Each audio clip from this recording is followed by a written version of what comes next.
ਕੀ ਹਾਲ ਹੈ ਦੋਸਤੋ, ਠੀਕ ਹੋ? ਉਮੀਦ ਕਰਨਾ ਕਿ ਸਾਰੇ ਭਰਾ ਠੀਕ ਹੋ। ਦੋਸਤੋ,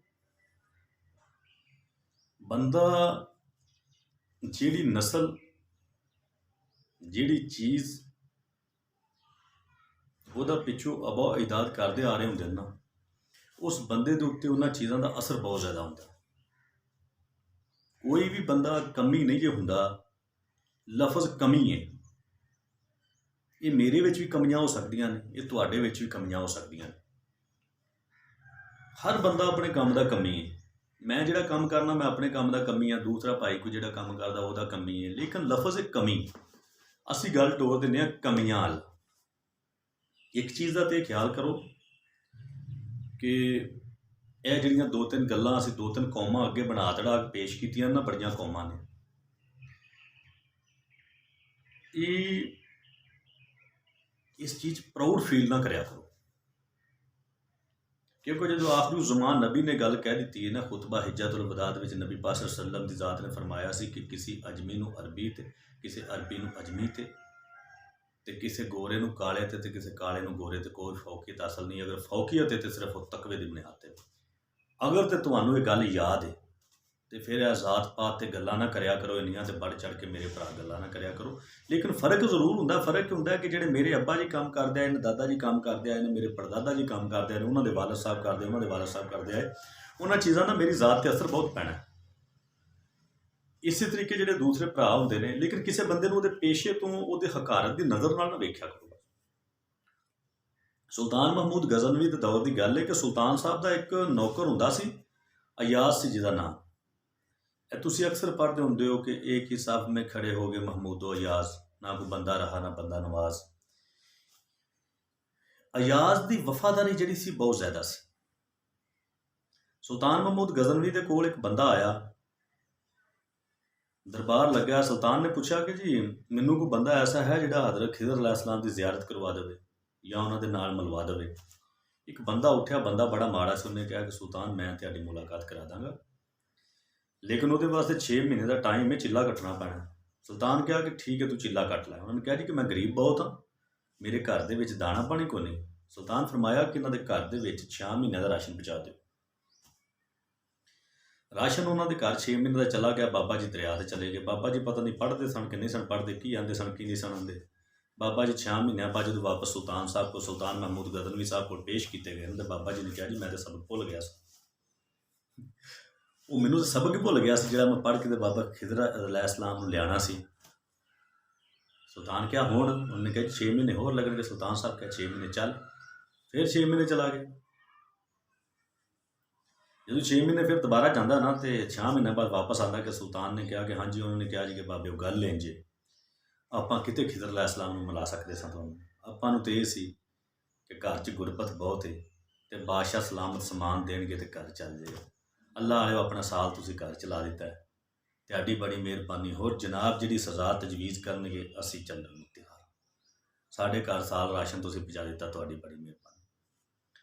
ਸੁਲਤਾਨ ਬੰਦਿਆਂ ਨੂੰ ਪੁੱਛਦੇ ਨੇ ਯਾਰ ਇਹਨੇ ਕੀਤੀ ਕਿਹੜੀ? ਸੁਲਤਾਨ ਨੇ ਇੱਕ ਬੰਦੇ ਨੂੰ ਪੁੱਛਿਆ ਕਿ ਇਸ ਬੰਦੇ ਦਾ ਕੀ ਕਰਨਾ ਚਾਹੀਦਾ। ਉਹਨੇ ਕਿਹਾ ਜੀ ਕਿ ਇਹਦੇ ਉੱਤੇ ਕੁੱਤੇ ਛੱਡ ਦੇਣੇ ਚਾਹੀਦੇ ਨੇ। ਵਿੱਚ ਇੱਕ ਬਜ਼ੁਰਗ ਬੈਠੇ ਨੇ, ਬਾਰੇਸ਼ ਨੇ, ਸੋਹਣੀ ਸੂਰਤ ਤੇ ਅੱਛੀ ਸੂਰਤ ਵਾਲੇ ਖੂਬਸੂਰਤ ਬਾਬਾ ਜੀ ਬੈਠੇ ਨੇ। ਉਹ ਕਹਿੰਦੇ ਨੇ ਕਿ ਠੀਕ ਹੈ, ਸੁਣ ਕੇ ਗੱਲ। ਦੂਸਰੇ ਲੜਕੇ ਕੋਲ ਨੂੰ ਪੁੱਛਿਆ ਕਾਕਾ ਦੱਸ ਇਹਦਾ ਕੀ ਕਰਨਾ ਚਾਹੀਦਾ, ਵੀ ਤੂੰ ਦੱਸ। ਉਹਨੇ ਕਿਹਾ ਜੀ ਕਿ ਇਹਨੂੰ ਬੁਗਦੇ ਨਾਲ ਟੁਕਣਾ ਸ਼ੁਰੂ ਕਰਨਾ ਚਾਹੀਦਾ, ਸਾਰਾ ਹੀ ਟੁੱਕ ਦੇਣਾ ਚਾਹੀਦਾ। ਬਾਬਾ ਜੀ ਨੇ ਕਿਹਾ ਤੇ ਇਹ ਵੀ ਠੀਕ ਹੈ। ਤੀਸਰੀ ਗੱਲ, ਫਿਰ ਸੁਲਤਾਨ ਨੇ ਆਪਣੇ ਮੁਲਾਜ਼ਮ ਜਿਹੜਾ ਸੀ ਖਾਸ ਅਯਾਜ਼, ਉਹਦੇ ਵੱਲ ਫੇਰੀ ਨਾ ਨਜ਼ਰ ਤੇ ਕਿਹਾ ਕਿ ਅਯਾਜ਼ ਇਹਦਾ ਕੀ ਕਰਨਾ ਚਾਹੀਦਾ। ਅਯਾਜ਼ ਕਿਹਾ ਕਿ ਹਜ਼ੂਰ ਇਹਨੂੰ ਅੱਲਾ ਦੀ ਖਾਤਰ, ਅੱਲਾ ਦੀ ਰਜ਼ਾ ਦੀ ਖਾਤਰ ਮਾफ़ ਕਰ ਦੇਣਾ ਚਾਹੀਦਾ, ਇਹਨੂੰ ਮਾफ़ ਕਰ ਦਿਓ। ਬਾਬਾ ਜੀ ਨੇ ਕਿਹਾ ਇਹ ਵੀ ਠੀਕ ਹੈ। ਸੁਲਤਾਨ ਉਹਨਾਂ ਕਿਹਾ ਬਾਬੇ ਹੋਰਾਂ ਨੂੰ ਕੋਲ ਲਿਆਓ। ਬਾਬਾ ਜੀ ਜਦੋਂ ਉਹਨੂੰ ਮੈਂ ਕਿਹਾ ਕਿ ਕੁੱਤੇ ਛੱਡਣੇ ਨੇ, ਉਹਨੇ ਕਿਹਾ ਤੁਸੀਂ ਕਿਹਾ ਠੀਕ ਹੈ। ਫਿਰ ਦੂਸਰੇ ਨੂੰ ਮੈਂ ਪੁੱਛਿਆ, ਉਹਨੇ ਕਿਹਾ ਜੀ ਕਿ ਟੋਕੇ ਨਾਲ ਕੱਟਣਾ ਹੈ, ਬੁਗਦੇ ਨਾਲ, ਤੁਸੀਂ ਕਿਹਾ ਠੀਕ ਹੈ। ਤੀਸਰੀ ਗੱਲ ਇਹ ਅਯਾਜ਼ ਨੇ ਕੀਤੀ ਅੱਲਾ ਵਾਸਤੇ ਮਾफ़ ਕਰ ਦਿੰਦਾ, ਤੁਸੀਂ ਕਿਹਾ ਇਹ ਵੀ ਠੀਕ ਹੈ। ਤੇ ਗੱਲ ਕੀ ਅਸਲ ਇਹਦਾ ਕਰੀਏ ਕੀ? ਬਾਬਾ ਜੀ ਨੇ ਕਿਹਾ ਜੀ ਕਿ ਜਿੰਨੇ ਕਿਹਾ ਸੀ ਨਾ ਕੁੱਤੇ ਛੱਡ ਦਈਏ, ਉਹਦੇ ਅੱਬੇ ਹੋਰੇ ਕੁੱਤੇ ਰੱਖਦੇ ਸਨ, ਉਹਦੇ ਦਾਦਾ ਜੀ ਕੁੱਤੇ ਰੱਖਦੇ ਸਨ, ਉਹਦੇ ਪੜਦਾਦਾ ਜੀ ਕੁੱਤੇ ਰੱਖਦੇ ਸਨ, ਠੀਕ ਹੈ। ਤੇ ਜਿੰਨੇ ਕਿਹਾ ਨਾ ਜੀ ਬੂਦੇ ਨਾਲ ਕੱਟ ਗਏ, ਉਹਦੇ ਅੱਬਾ ਜੀ ਗੋਸ਼ਤ ਦਾ ਕੰਮ ਕਰਦੇ ਸਨ, ਕੱਟਦੇ ਸਨ, ਉਹਦੇ ਦਾਦਾ ਜੀ ਕਰਦੇ ਸਨ, ਉਹਦੇ ਪੜਦਾਦਾ ਜੀ ਕਰਦੇ ਸਨ, ਉਹਦੇ ਵਡੇਰੇ ਕਰਦੇ ਸਨ। ਅਯਾਜ਼ ਨੇ ਕਿਹਾ ਜੀ ਮਾफ़ ਕਰ ਦਈਏ। ਅਯਾਜ਼ ਦਾ ਅੱਬਾ ਜੀ ਵੀ ਮਾफ़ ਕਰਦੇ ਸਨ, ਅਯਾਜ਼ ਦੇ ਦਾਦਾ ਜੀ ਵੀ ਮਾफ़ ਕਰਦੇ ਸਨ, ਅਯਾਜ਼ ਦੇ ਪੜਦਾਦਾ ਜੀ ਵੀ ਮਾफ़ ਕਰਦੇ ਸਨ। ਤੇ ਸੁਲਤਾਨ ਸਾਹਿਬ ਇਹ ਅਯਾਜ਼ ਜਿਹੜਾ ਜੀ ਸੈਯਦਜ਼ਾਦਾ ਜੀ, ਇਹ ਸਈਦਾਂ ਦਾ ਬਾਲ ਜੇ, ਸੈਯਦ ਦਾ ਕੰਮ ਹੀ ਮਾफ़ ਕਰਨਾ ਹੁੰਦਾ। ਅਯਾਜ਼ ਨੇ ਬੜਾ ਰੋਕਿਆ ਕਿ ਬਾਬਾ ਜੀ ਨਾ ਨਾ, ਬੜੇ ਇਸ਼ਾਰੇ ਕੀਤੇ, ਬਾਬਾ ਜੀ ਦੱਸ ਦਿੱਤਾ। ਉਹਨਾਂ ਨੇ ਕਿਹਾ ਠੀਕ ਹੈ। ਫਿਰ ਅਯਾਜ਼ ਉੱਠਿਆ, ਉਹਨੇ ਹਜ਼ੂਰ ਗੁਸਤਾਖੀ ਮਾफ़, ਇਹ ਜਿਨ੍ਹਾਂ ਨੂੰ ਲੱਭਦੇ ਫਿਰਦੇ ਜੇ ਫਿਰ ਖਿਜ਼ਰ अलैहिस्सलाम ਵੀ ਇਹੀ ਜੇ, ਵੇਖ ਲਓ ਗੌਰ ਨਾਲ, ਨਜ਼ਰ ਤੁਹਾਨੂੰ ਹੀ ਆਉਣੇ ਨੇ। ਤੇ ਚੀਜ਼ ਇਹ ਵੇ ਕਿ ਕੰਮ ਜਿਹੜੇ ਹੁੰਦੇ ਨੇ ਹਰ ਇਨਸਾਨ ਦੇ, ਇਨਸਾਨ ਆਪਣੇ ਕੰਮਾਂ ਤੇ ਬੋਲਦਾ। ਅਸੀਂ ਹੁਣ ਜੱਟ ਹਾਂ ਨਾ, ਤੇ ਕਿਵੇਂ ਆਂਦੇ ਨੇ ਸਿਆਣਿਆਂ ਦੀ ਕਹਾਵਤ ਹੈ ਕਿ ਘਾਈਆਂ ਦੇ ਪੁੱਤਰਾਂ ਨੇ ਘਾਹ ਹੀ ਖੋਤਰਨਾ। ਸਾਨੂੰ ਕੋਈ ਸਪੈਸ਼ਲ ਤਰਬੀਅਤ ਨਹੀਂ ਜ਼ਿਮੀਂਦਾਰ ਦੀ ਦਿੱਤੀ ਜਾਂਦੀ, ਸਾਨੂੰ ਆ ਜਾਂਦੀ। ਅਗਰ ਕੋਈ ਬਾਲ ਕੱਟਦਾ ਨਾਈ ਹੈ ਤੇ ਉਹਨੂੰ ਤਰਬੀਅਤ ਨਾਈਆਂ ਦੀ ਨਹੀਂ ਦਿੱਤੀ ਜਾਂਦੀ। ਅਗਰ ਕੋਈ ਜਲਾਇਆ ਹੈ ਤੇ ਉਹਨੂੰ ਖੇਸ ਬਣਾਉਣ ਦੀ ਬੱਚੇ ਉਹਨੂੰ ਤਰਬੀਅਤ ਨਹੀਂ ਦਿੱਤੀ ਜਾਂਦੀ। ਉਹ ਮਰੂਸੀ ਚੀਜ਼ਾਂ ਉਹਦੇ ਵਿੱਚ ਆ ਗਈਆਂ ਹੁੰਦੀਆਂ ਨੇ। ਇਹ ਸਾਡੇ ਪੇਸ਼ੇ ਨੇ। ਨਫ਼ਰਤ ਕਿਸੇ ਤੋਂ ਨਾ ਕਰਿਆ ਕਰੋ। ਸਭ ਤੋਂ ਬੜੀ ਗੱਲ ਜਿਹੜੀ ਇਸ ਵੀਡੀਓ ਦੇ ਵਿੱਚ ਮੈਂ ਤੁਹਾਡੇ ਨਾਲ ਕਰਨੀ ਚਾਹੁੰਦਾ ਵਾਂ, ਸਾਦਾਤ ਦੀ ਇੱਜ਼ਤ ਕਰਿਆ ਕਰੋ। ਸੈਯਦ ਲੱਭ ਜਾਵੇ, ਸੈਯਦ ਮਿਲ ਜਾਵੇ, ਸੈਯਦ ਦੀ ਇੱਜ਼ਤ ਕਰਿਆ ਕਰੋ।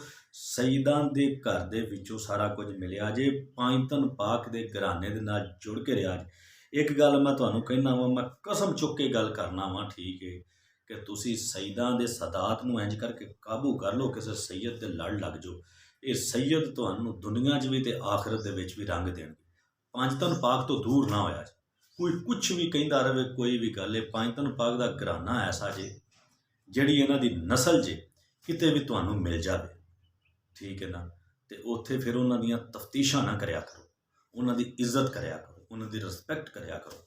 ਇਹਨਾਂ ਦਾ ਅਦਬ ਕੀਤਿਆਂ, ਇਹਨਾਂ ਦਾ ਇੱਜ਼ਤ ਕੀਤਿਆਂ ਮੈਂ ਕਹਿੰਦਾ ਕਿ ਉਹ ਕੁਝ ਮੈਂ ਪਾਇਆ ਹੈ ਜੋ ਸੋਚ ਨਹੀਂ ਕੋਈ ਸਕਦਾ। ਮੈਂ ਖੁਦ ਇਸ ਗੱਲ 'ਤੇ ਕਈ ਵਾਰੀ ਸੋਚਣਾ ਕਿ ਯਾਰ ਇਹ ਸਾਦਾਤ ਦੀਆਂ ਦੁਆਵਾਂ ਦਾ ਸਦਕਾ ਹੈ, ਉਹਨਾਂ ਦੀ ਮੁਹੱਬਤ ਦਾ ਸਦਕਾ ਹੈ। ਸਾਦਾਤ ਦੀ ਇੱਜ਼ਤ ਕਰਿਆ ਕਰੋ।